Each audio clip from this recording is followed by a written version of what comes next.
بسم اللہ الرحمن الرحیم۔ الحمرا ہال میں بھٹو شہید کے سلسلہ میں ایک سیمینار منعقد ہوا تھا سپریم کورٹ کے فیصلے کے بعد۔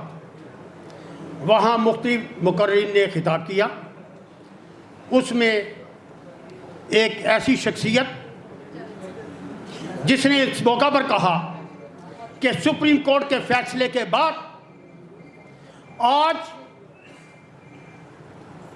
ان ججوں کی لاشیں باہر نکال کر لٹکائی کیوں نہیں جا رہی؟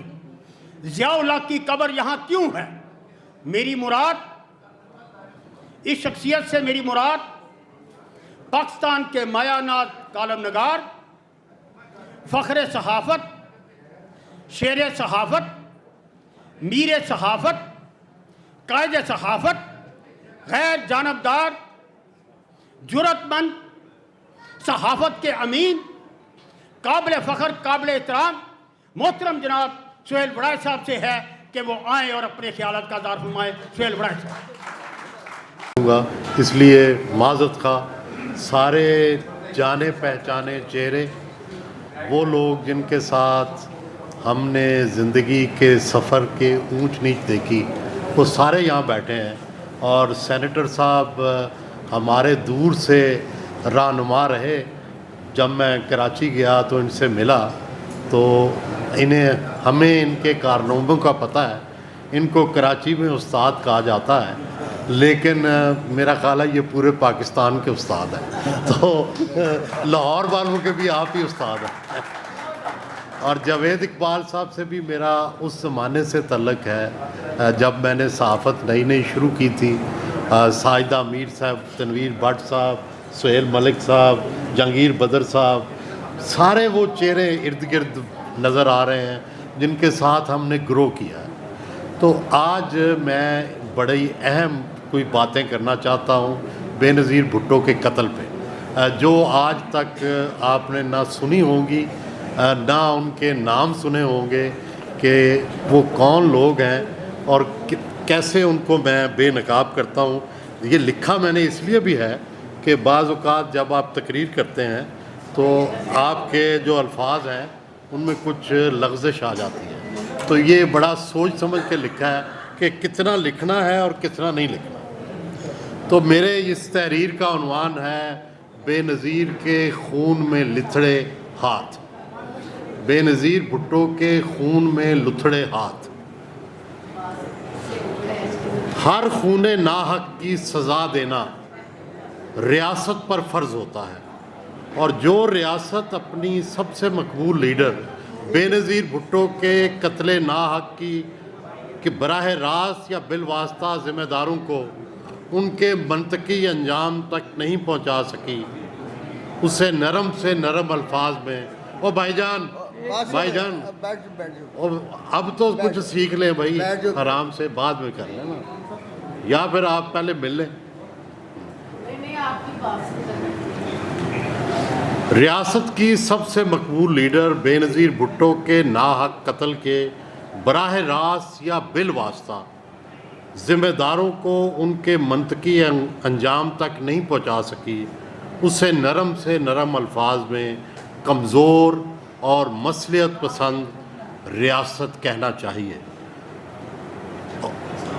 جو نہ قانون اور آئین کی پابند ہے۔ یہاں آج بھی طاقتور اداروں کے سابق افسران اور دہشت گرد تنظیموں کے اراکین اتنے طاقتور ہیں کہ دن دہاڑے مسلم دنیا کی سب سے مقبول رہنما بے نظیر بھٹو بقول فرید زکریا کو راولپنڈی میں سر بازار قتل کر کے اب بھی ان کے قاتل دندناتے پھرتے ہیں۔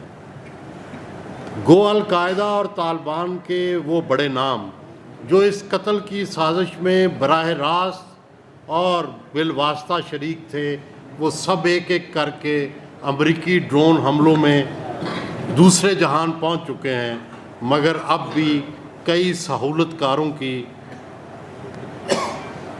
جاں بخشی کر کے انہیں بچا لیا گیا ہے۔ ریاست کے وہ اہلکار جن کی غفلت، لاپرواہی، تکبر اور شاید نفرت و سازش سے اس قتل میں پوری طرح شریک تھے، ان پر نہ مقدمے چلے، نہ انہیں کبھی تھانے کچہری بلایا گیا، اور وہ اتنے طاقتور اور گھمنڈی ہیں کہ دنیا کے سب سے بڑے اور طاقتور ادارے اقوام متحدہ کی طرف سے قائم کردہ کمیشن میں بھی اعلانیہ طور پر پیش ہونے سے انکار کر گئے، اور جو عمال، جو افسر پیش بھی ہوئے، انہوں نے اقوام متحدہ کمیشن کو حقیر اور ناکارہ جانتے ہوئے نہ صرف ان کی بے عزتی کی بلکہ ان سے بدتمیزی بھی کی، اور یہ سب کچھ کرنے کے باوجود وہ پاکستان میں ابھی تک زندہ، معزز اور بااثر ہے۔ نہ کوئی انہیں ہاتھ لگا سکتا ہے اور نہ ہی قتل کی سازش کے حوالے سے ان سے کوئی سوال و جواب کر سکتا ہے۔ یہی وجہ ہے کہ اقوام متحدہ کمیشن کے سربراہ ہیرالڈو منوزو نے اس قتل کی تحقیق و تفتیش پر مبنی اپنی تاثرتی کتاب کا نام گیٹنگ اوے ود مرڈر رکھا، جس کا اردو میں مطلب ہے قتل کر کے بچ جانے والے۔ محترمہ بے نظیر بھٹو کی 72ویں سالگرہ پر یادوں کا ایک سلسلہ ہے جو چلا آ رہا ہے۔ 1986 میں ان کی لاہور آمد سے لے کر 2007 تک، ان کی شہادت تک، ان سے ہونے والی ملاقاتوں، انٹرویوز، راز دروں کہانیوں اور ان سے لڑائیوں اور ان کی بے پایاں شفقت، یہ سب ذہن میں محفوظ ہے۔ محترمہ کے قتل ناحق پر اس عاجز نے 3.5 سال تحقیق و تفتیش پر مبنی کتاب قاتل کون لکھی، جس میں ان کے ظاہری اور چھپے قاتلوں کی نہ صرف نشاندہی کی بلکہ ان میں سے ہر ایک کے کردار پر سائنسی اور غیر جانبدارہ تجزیہ بھی کیا گیا۔ محترمہ کی 72ویں سالگرہ پر آج میں کچھ چھپے کرداروں کو سامنے لانا چاہتا ہوں تاکہ آج کی ذمہ دار اور طاقتور ریاست ان ملزموں اور مجرموں کا نہ صرف ٹرائل کرے بلکہ ریاست خود مدعی بن کر گواہیاں پیش کرے، تاکہ آئندہ سے ریاست اور دہشت کے نام پر خون ناحق بہنے کا سلسلہ ہمیشہ کے لیے رک جائے۔ اگر یہ مقدمات نہیں چلتے اور ریاست خود مدعی بن کر نہیں بنتی تو پھر خون ناحق کا سلسلہ نہ رکے گا، نہ ریاستی دہشت گردی ختم ہوگی اور نہ ہی بین الاقوامی داغ مٹے گا کہ پاکستان میں دہشت گردی کی ریاستی سرپرستی کی جاتی ہے۔ 27 دسمبر 2007 کو بے نظیر بھٹو کی شہادت کے بعد جب قومی اسمبلی وجود میں آئی تو اس وقت کی 2 بڑی سیاسی جماعتوں، پیپلز پارٹی اور مسلم لیگ، دونوں نے پارلیمان سے متفقہ قرارداد کے ذریعے محترمہ کی شہادت کی تفتیش اقوام متحدہ سے کروانے کا مطالبہ کیا۔ اس سے پہلے لبنان کے وزیر اعظم رفیق حریری کے قتل کی تشویش بھی اقوام متحدہ کر چکا تھا۔ اقوام متحدہ کمیشن نے پاکستان اور بیرون ملک کے قتل کی مکمل تحقیق کی۔ بین الاقوامی ماہرین کی مدد سے دنیا کے سب سے مشہور تفتیشی ادارے اسکاٹ لینڈ یارڈ نے فرانزک شواہد کی بنا پر سائنسی تحقیق کی۔ اقوام متحدہ نے بڑی محنت سے تیار شدہ رپورٹ کا اعلان کر دیا۔ صدر زرداری نے ابتدائی طور پر اس رپورٹ پر اطمینان کا اظہار کیا۔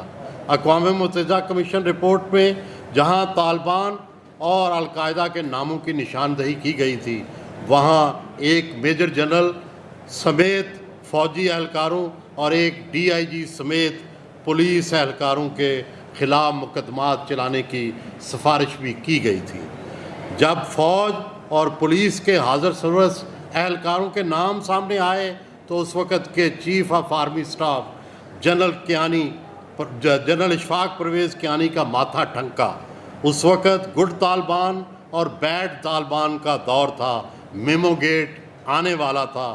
جنرل کیانی سر شام باوردی جرنیلوں کے ہمراہ ایوان صدر پہنچے، صدر زرداری پر دباؤ ڈالا یا انہیں قائل کیا، مگر کہا یہی ہوگا کہ اگر اقوام متحدہ کمیشن کے تحت حاضر سروس افسروں پر مقدمات چلے تو فوج بدنام ہوگی، پاکستان ناکام ریاست ثابت ہوگا۔ صدر زرداری نے ایک بار پھر پاکستان کھپے کا دل ہی دل میں نعرہ لگایا ہوگا اور سب کے جرائم معاف کرتے ہوئے اقوام متحدہ کمیشن کو خط لکھ ڈالا کہ آپ کی رپورٹ پر ریاست پاکستان کو شدید تحفظات ہیں، اس لیے اس رپورٹ پر عمل درآمد نہیں ہو سکتا۔ یوں جنرل کیانی سب ملزموں اور مجرموں کے مدعی بن کر باہمراہ لاؤ لشکر آئے اور سب کے لیے اجتماعی معافی لے کر چلے گئے۔ اس کے بعد سے وہ تحقیق و تفتیش سرد خانے میں ہے۔ کون ہے یہ جو یہ پوچھے کہ ملٹری انٹیلیجنس کے سربراہ میجر جنرل ندیم اعجاز کمیشن کے سامنے کیوں پیش نہیں ہوا ہے؟ کون جانے کہ ڈی آئی جی سعود اقوام متحدہ کمیشن سے کیوں الجھے تھے؟ کون بتائے کہ اقوام متحدہ کمیشن کے اراکین پر فوجی پیرا اور جاسوسی کا ذمہ دار کون تھا؟ کیسے پتہ چلے کہ روگ ریاست کی طرف دھکیلنے والے ریاستی کردار کون تھے؟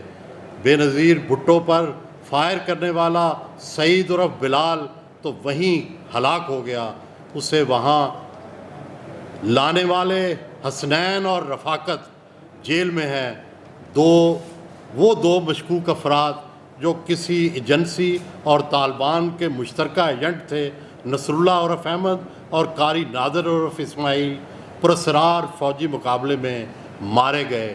بیت اللہ محسود، مصطفیٰ ابو یزید جس کا اصل نام سعید المصری تھا، اور ایمن الظواہری امریکی ڈرون حملوں میں قتل ہوئے۔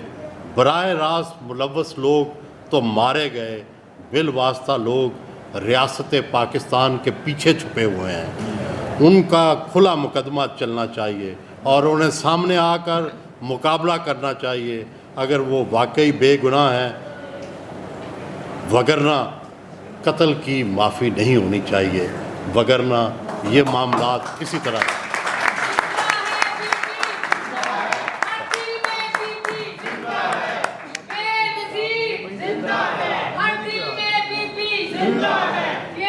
ہیلو